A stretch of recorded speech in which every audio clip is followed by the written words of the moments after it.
Првиот гостин значи за денеска е Кирил Лазаров. Тој во моментов е под карантин или слично, гледаат ту такмици на касети. Нормално голем настан се ближи за многу скоро време, светско првенство ракомет во Хрватска, но ние имаме новинар директно таму на лице место, се работи за младиот и перспективен Жарко Димитриевски. Ако се слушаме, Жаре, повели со интервјуто со Кирил Лазаров. Благодарам, да, колега од студио. Кирил Лазаров, ете, во Александар Палац дојдовме, пошто во карантина и моравме да му се тупнеме вака, не сме да го, нели, селекторот кој иначе таму, господин Отилија, ете го гледате, ќе го кара во црната мајца со пријателите, ајде да не го замараме, нема Кире. Дај да почнеме веднаш, првен да ти кажем добре ден, многу ми е ептен чест што човек од твој ранг гостува во мојата емисија.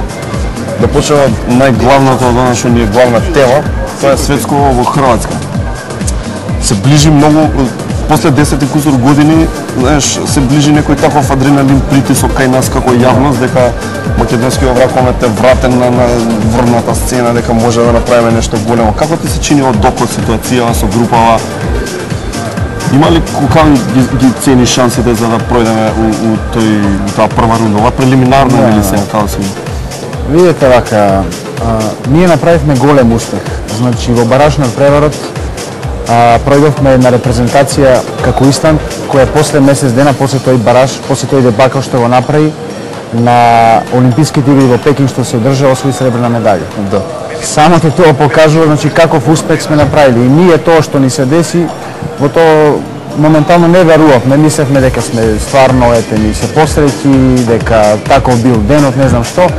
Али после тоа што му се деси на Исланд во Пекинг, видовме и сами се уверивме дека во нас постои некој си квалитет.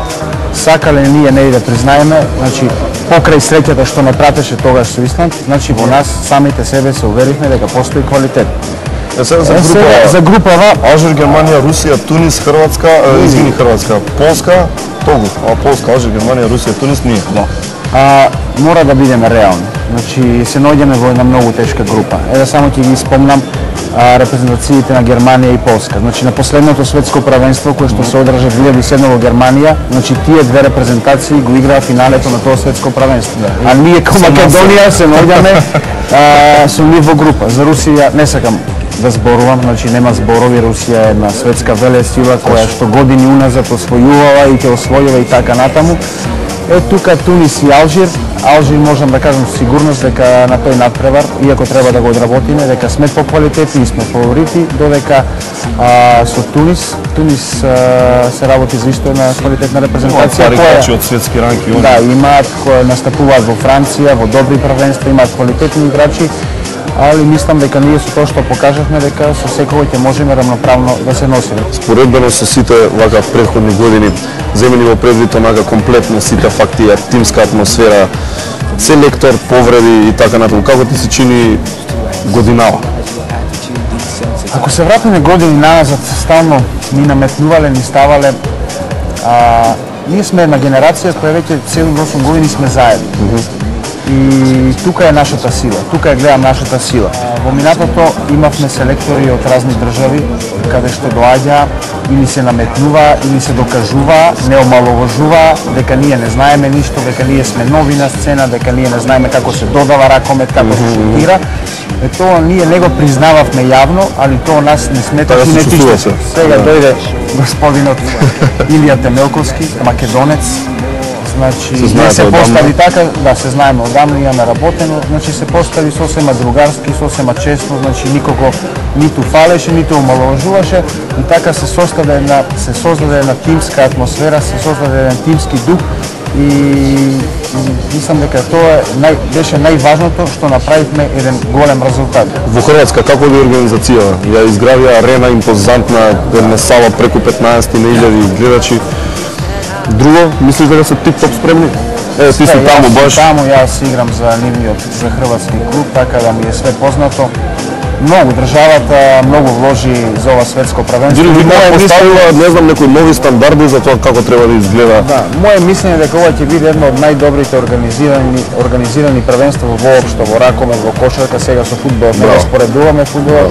Значи тие како држава вложија 200 милиони евра. Значи направија 6 нови сали, од по не знам колку гледачи, направија арената во Загреб каде што ќе прима 16.000 гледачи, направија Паладиум арена во Сплит со 12.000, Задар направија Вишник со 8.000 и така натаму. Значи вложено е многу и стварно е чест да бидеш дел од тоа едно големо надпреварување. На нас како народ, како македонци ќе бидеме привилегирани затоа што со визниот режим се уште Хрватите ни немаат ставено виза, така да треба максимално ајде сите кој поише може да ајде нека оди таму Хрватска. Појојте од своите примања и доаѓајте, бидете наши смирени. Да.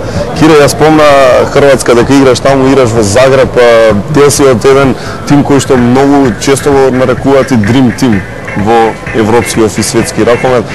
Ти си таму. Вори, Джомба, Балич, Хорват, да не ги набројувам другите. Сметаш ли дека си дел од Dream Team? Ти како се осеќаш лично? На страна муабетите од јавност. Па видите, факт е дека е тоа Dream Team. Значи јас свесно и се вратив во Загреб. Јас пред 7-8 години почнав мојата интернационална кариера, почнав со Загреб. Бидејќи клубот беше тогаш во некоја си финансиска криза, ја заминав, отидов во Унгарија, во Фотекс со Звеспрем. Кога одлучив да заминам од Фотекс, имав доста примамливи понуди од сите страни во светот, али некако ме влечеше према Загреб и осеќав, имав некој филинг дека Загреб е на добар пат да се врати на старите патеки. Тоа полека со времето и се покажува, значи си ги враќаат своите најдобри играчи кои имаат многу дадено за нивната држава, кои имаат освојувано медали. Еве ова година се вратија на чело со Ивано Балич, со најдобриот светски рекорд. Значи полека се склопуваат коцките. Јас се надевам на све најдобро. Како сте? Со резултатите сега пројдов на шампиони. Имавме малце среќа во оздребувањето, значи во таа втор прелиминарен дел имаме добри шанси да го поминеме и да влеземе во тоа четвртфинале. Амбициите на клубот се полуфинале, али луѓето не брзаат, одиме чекор по чекор, се надевам во наредните 3 до 4 години дека ќе стигнеме на врвот.